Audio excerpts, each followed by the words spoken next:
Everyone, I'm Dwight Worden, the mayor of the city of Del Mar. It's my privilege to welcome the governor and our attorney general and a number of distinguished guests.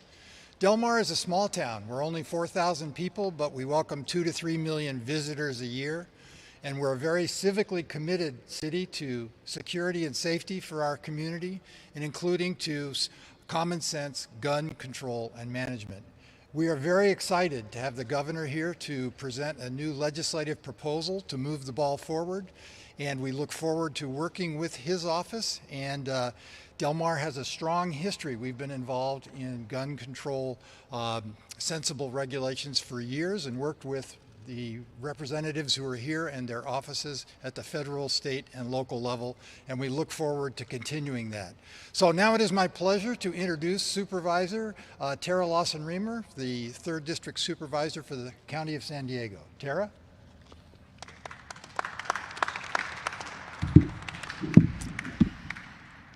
As our region's representative for this area, I would like to welcome Governor Newsom back to San Diego County. I'm here first and foremost as a parent. As the mother of a toddler, I do not want a future where she has to practice active shooter drills. A future where I live in dread of a text message saying her school is on lockdown.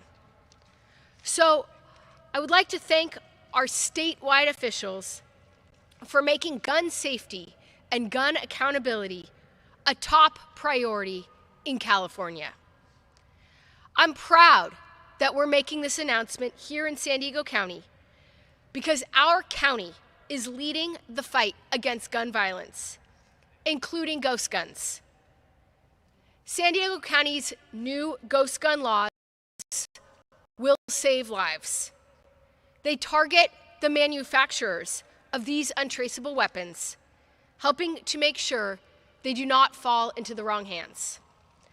I would like to thank my partner in these efforts, County Board Chair Nathan Fletcher. I would also like to acknowledge that we were inspired by the work of my colleagues at the City of San Diego, particularly City Attorney Mara Elliott, Councilmember Monty Von Wilpert, and Mayor Todd Gloria. The United States is the only nation in the world where civilian guns outnumber people. Think about that. So we must take new actions with all the tools available to us.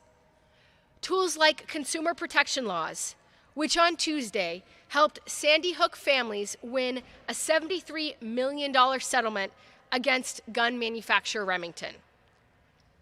To the State House, gun accountability and safety matter.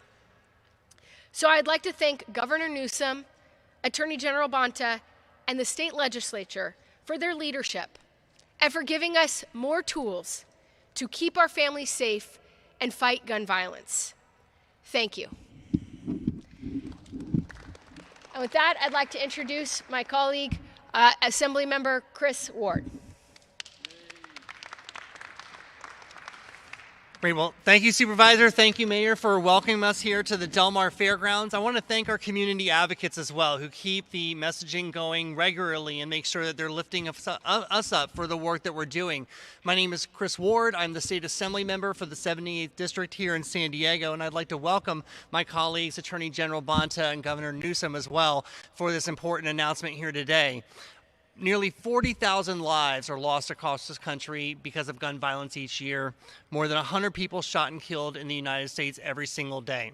And it is no surprise that here in the state of California, where we have a conscientious effort to make sure that we have some of the strongest gun violence prevention reduction laws in the country, that we also are protecting people and seeing lower rates of gun violence. And that is what the effort here is today, to build upon that, to make sure that the work that we're doing to play a larger role in holding gun manufacturers accountable. You'll hear about that, about new legislation being introduced today, and the work that I've done both at the city and now working at the state on closing ghost gun loopholes is important because it's about protecting members of our community and keeping California on the forefront of national policy about how to reduce gun violence, how to save lives, and so we're very excited about this announcement here today. So with that, I'd like to welcome one of my colleagues, our budget chair of the State Assembly and also a leader statewide in gun violence prevention legislation, Assemblymember Phil Ting.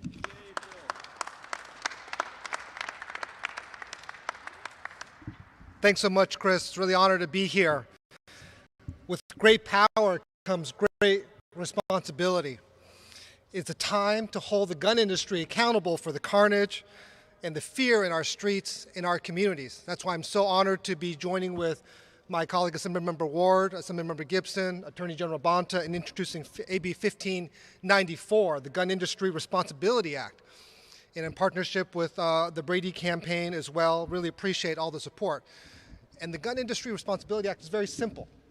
In every industry in this country, every industry is held responsible for the products that they sell to consumer streets, except for one, and that's the gun industry.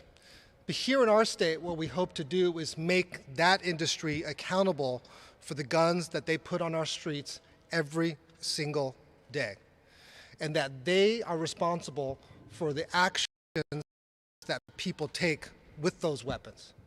And it's a time that we hold these manufacturers accountable, the dealers accountable, the distributors accountable, that every person who makes a profit on this industry needs to be held accountable for the very products that they are putting into people's hands. That's why we heard about the amazing lawsuit against Remington in Connecticut for those poor Sandy Hook families.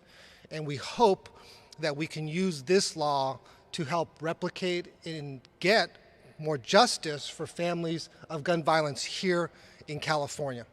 It's absolutely time that we hold this industry responsible. We shouldn't be held to the federal laws that were passed that completely shield one industry and one industry alone for the products that they put into the hands of 40 million Californians. With that, it is my honor to introduce my colleague from the East Bay, in the Bay Area, Assemblymember Rebecca Bauer-Cahan.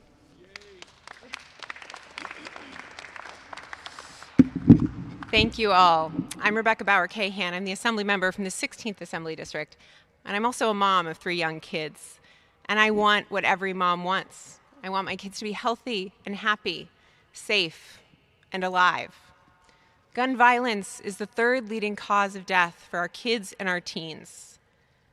When weapons are in the hands of our children, the victims are overwhelmingly other children, over 90% of the time. There are hundreds of accidental gun shootings every year, and in those, almost half of those children die, and the other half are injured, sometimes critically. And here in California, you cannot sell guns to our children. But that doesn't stop the gun manufacturers from marketing guns to our children, to our most vulnerable Californians. And that, with AB 2571, will stop. We are working together to ensure that we are going to stop the marketing of guns and weapons to our kids.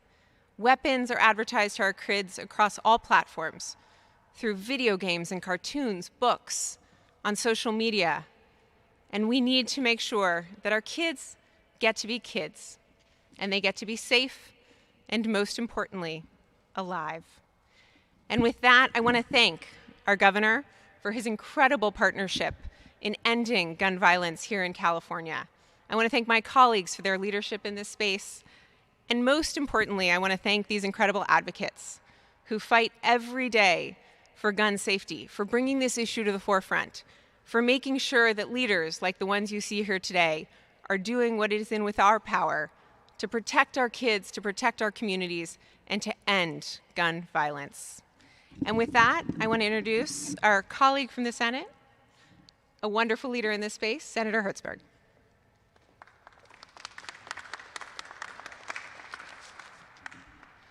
Thank you, guys.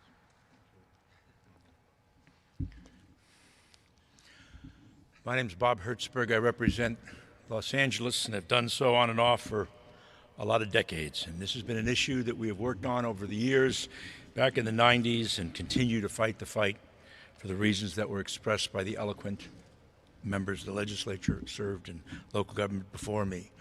But I want to say this. In a just world, a woman's right to choose would be sacrosanct. And California's people would be protected from ghost guns and assault weapons. Sadly, the United States Supreme Court seemed determined to turn common sense on its head. Our message today to the United States Supreme Court is as follows. What is good for the goose is good for the gander. I look forward to rushing a new bill to the governor's desk to take advantage of that United States Supreme Court guidance. Thank you very much. And with that, I want to introduce our extraordinarily wonderful Attorney General who's been a partner on so many things since the days in local government and before, and is doing a fantastic job, Attorney General Bonta. Thank you.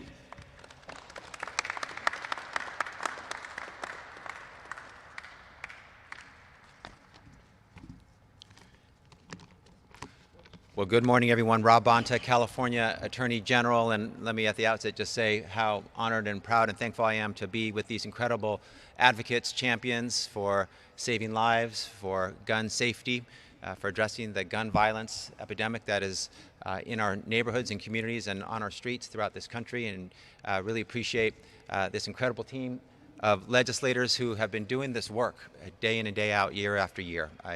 They're my former colleagues in the legislature, but they're my always friends and allies, and proud to ally with them once again to keep our communities safe. And thankful for our fearless governor bringing us together today to make this announcement on the steps and the action that we're taking today to keep our communities safe. Also just really appreciate our advocates. Can't say enough about all you do every day. It's always an honor to stand with you and beside you and to partner on making change that'll be lasting and sustainable. And let's make no mistake about what we're doing today. Today we are mounting a stand against the gun lobby. We're here to do our part to end the sickening wave of gun violence plaguing our streets. And I use that word deliberately, intentionally. It's sickening that there have been about as many mass shootings in America as days so far in 2022. You can't talk about rises in crime without talking about rises in gun violence. In California, the increase that we have seen in our homicide rate is almost exclusively the result of gun violence. That is sickening. That's disgusting. That's unacceptable.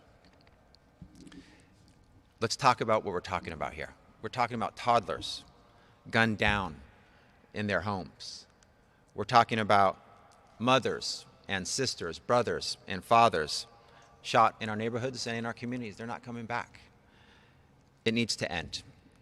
And we all know that public safety is foundational. It is fundamental.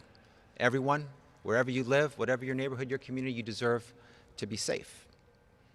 I've had the opportunity to travel throughout California and talk to the Californians that represent our beautifully diverse state. And never once have I spoken to anyone who wants to be the victim of a crime. And here at the Department of Justice, here in California, we're going to do our part to keep communities safe. And that means a critical part of that is holding folks accountable.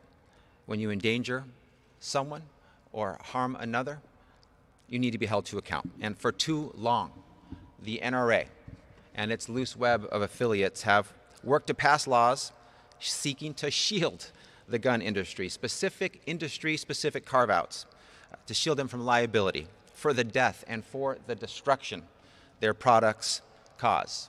They have taken specific steps to avoid accountability.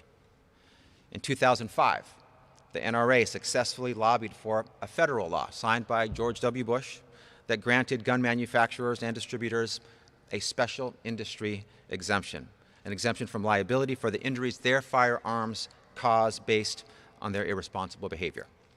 Because of this law, the rules that apply to all products in the United States, from tobacco to toaster ovens, no longer applied to them. But in California, we all play by the same rules, and that must include the gun industry. And so that's why I'm thankful to partner with Assemblymember Phil Ting and my other colleagues to sponsor AB 1594, which will fit within an exception to the federal law and ensure that my office, along with Californians victimized by wrongful firearm industry conduct, that they can fight back with civil suits seeking justice and fair remedies for the damage that these companies have caused. And this will rebalance the playing field and ensure that victims have as many paths to their day in court as they would for any other product. And this will build on our existing legal tools and require the firearm industry to take steps to implement reasonable safeguards to stop their products from being trafficked, from being stolen, or being illegally used in California. It'll prevent gun industry members from funneling firearms to sellers or distributors who they know fail to comply with our gun safety laws, resulting in a homicide rate that is driven, again, almost exclusively by gun violence. We can't bring back the victims of gun violence we've lost, but we can ensure that their families have a path to justice, to accountability.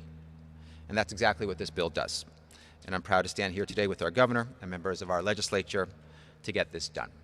And this set of bills will be another tool, a set of tools that we have to take on gun violence in our communities. At the California Department of Justice, we're going to continue to do what we've been doing, advocating for gun safety legislation like this and other appropriate bills, fighting to keep weapons of war off our streets, defending our gun laws in court when they're challenged, such as our assault weapons ban or our large capacity magazine ban, seizing illegally held firearms through our APPS program, our Armed Prohibited Persons system, and cracking down on untraceable ghost guns. We're going to use every tool we have. We must, because this moment demands that we do that. One more child murdered, that's one too many. One more loved one ripped away is one too many. This crisis, it must end. And I'm proud to stand with everyone here to help make that happen. Thank you, and with that, I'm honored to have the privilege to introduce our courageous governor, the governor of the great state of California, Governor Gavin Newsom.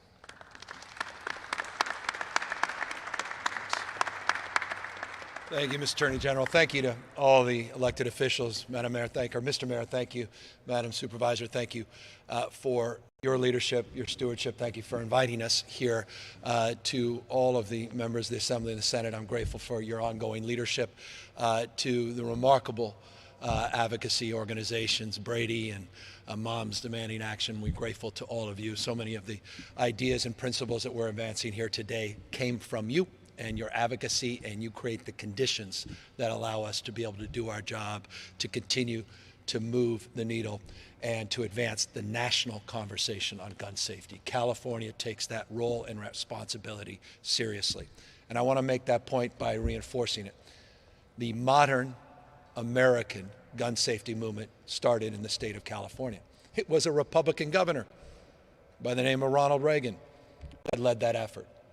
It may not have been his focus on gun safety. It may have had a racial component associated with the Black Panthers, but nonetheless, on May 2nd, 1967, the modern American gun safety movement started here in the state of California. It was advanced through tragedy over and over and over again, from 5 gunned down in Stockton that led to an assault weapons ban, to 101 California that led then former Mayor Dianne Feinstein, Senator Feinstein, to advance a national assault weapons ban later in 1994.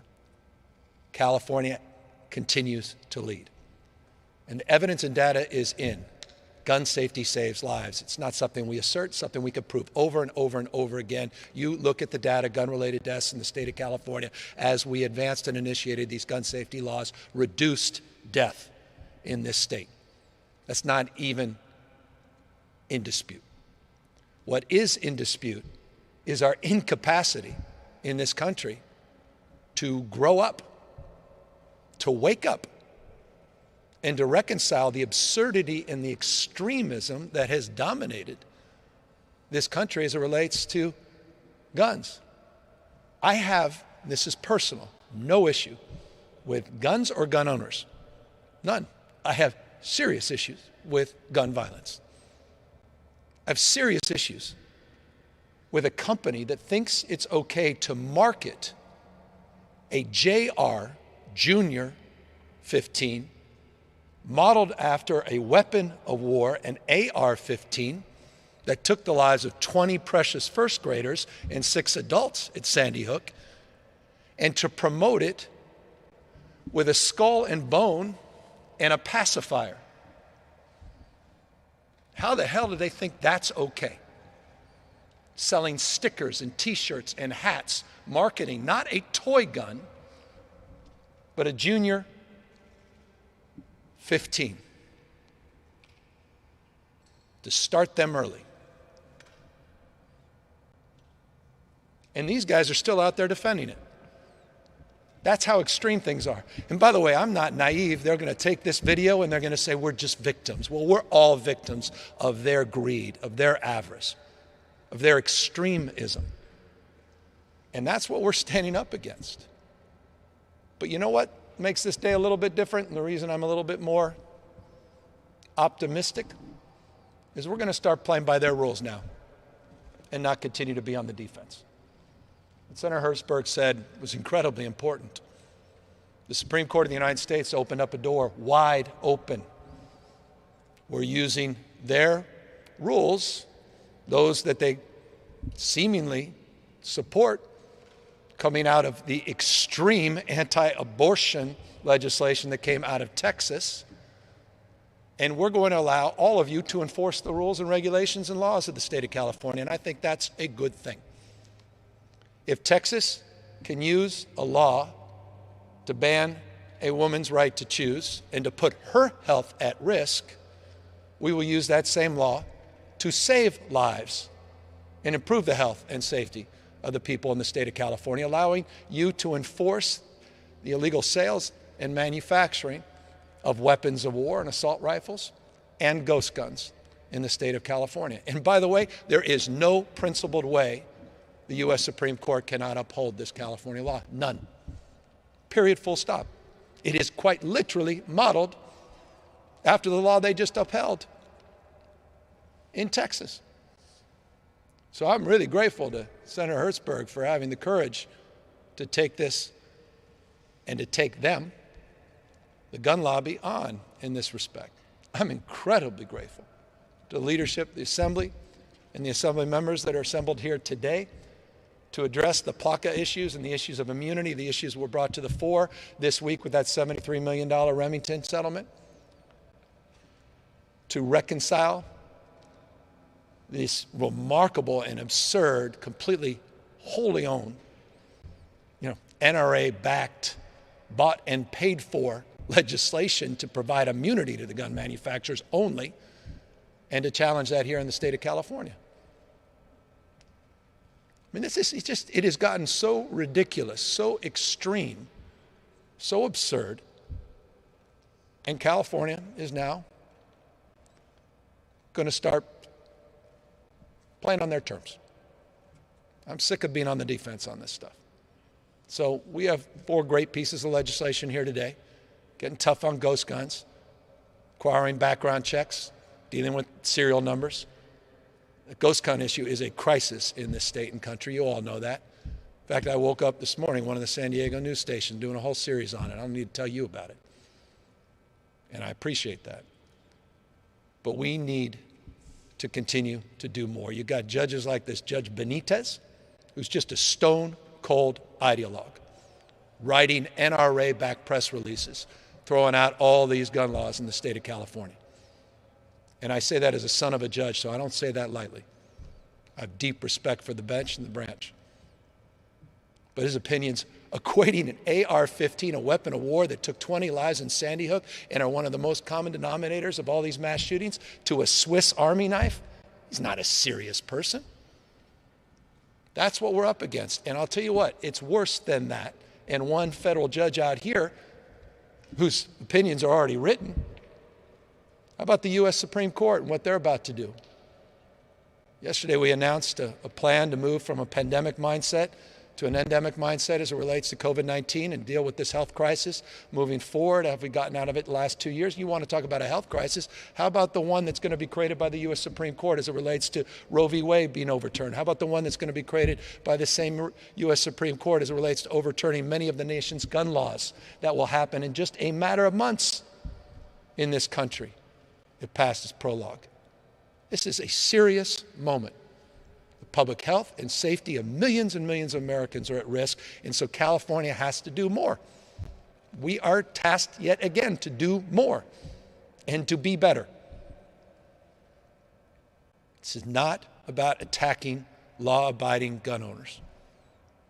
It's about attacking a culture of violence that we've allowed to be perpetuated for too long. And so forgive me being so long-winded, am really honored to be here with these remarkable leaders and, yes, our Attorney General, who gets it and are getting things done every single day in this state to keep you safe, to keep us healthy, and to call out the extremism of those that have lost any bearing and balance on gun and gun advocacy, that are sitting there promoting such crap as JR-15s and marketing like Joe Camel marketed cigarettes to our kids, guns to our children. Forgive the pointed language, but I can't show up at another one of these press conferences like I did 15 or 20 times as mayor, 6 or 7 times already as governor, and give the same speech over and over and over again. I think I'm on the 3rd iteration of I'm over thoughts and prayers speech. I can't even give that anymore. This is comical, only in America. God bless the USA.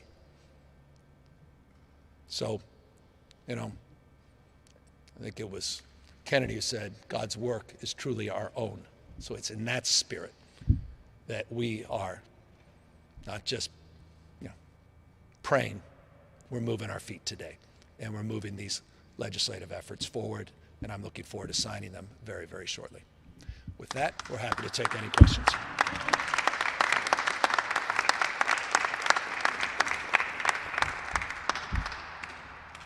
Kitty Alvarado, KPBS News. You yourself right now are voicing frustration with the rulings, and inevitably every time legislation is introduced, it's repealed, it's caught up in lawsuits, it drags on, and inevitably it eventually falls apart. What's going to be different this time, and how are you going to make sure that this time it's different? Well, I appreciate the question, but I challenge the premise a little bit. California's laws have been upheld over and over and over and over and over again. California's been a national leader. California's been a model to others. Laws in this state that Brady and others have advanced have been replicated all over the United States of America, and we're really proud of that. By the way, reinforced not just by legislators, but by the voters themselves. I was involved in an initiative with Brady and others demanding action, and others, Prop 63, won by 63% of the vote a number of years ago. And those laws are upheld consistently. And then you've got, ideological judges that challenge those laws, and a Supreme Court now that's stacked, that does challenge precedent. But I think we are up to the task, and we'll continue to fight the good fight. And I think what we're doing is taking them to task a bit, aren't we, on this Texas abortion decision, and calling the question. We'll see how principled the U.S. Supreme Court is.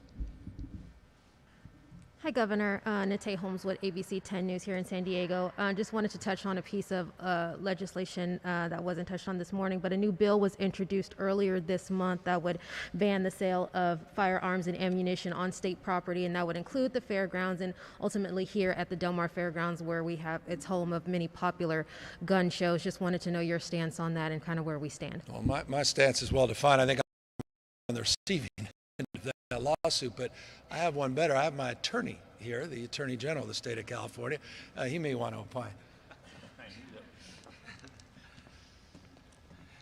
Well, thank you for the question. As you know, there have been a series of bills that have become law in the state of California involving the prohibition specifically and targeted at the sale of guns and ammunition on fairgrounds. And you mentioned the law related to all state property. There's no duty to sell guns or ammunition on state. And of course, the ongoing activities at the fairgrounds will continue, cultural, educational, training, displays, etc. So it's just a very specific component designed towards promoting more public safety, protecting our children, everything that we've all just talked about up here, relating to the sale specifically of guns and ammunition on state property and on at fairgrounds. So we're defending at the California Department of Justice those laws of the state of California, and we feel we're on very solid legal footing. Some member up talk a little bit more about that as well. Just wanted to add a point of information. Thank you for the question. So I wanted to thank Mayor Gloria, who then, when he was in the Assembly, authored a which actually banned the sale of guns and ammunition right here at Del Mar Fairgrounds. While that did not apply statewide, we are going to take that really seriously as we go through our legislative process to look at other state properties as well. And I want to thank the governor for his signature on Assembly Bill 893. My bill this year, AB 311, will close a loophole that will also address ghost guns, precursor kit parts, right here at the Del Mar Fairgrounds as well. So wanted to add that information. Thanks for the question.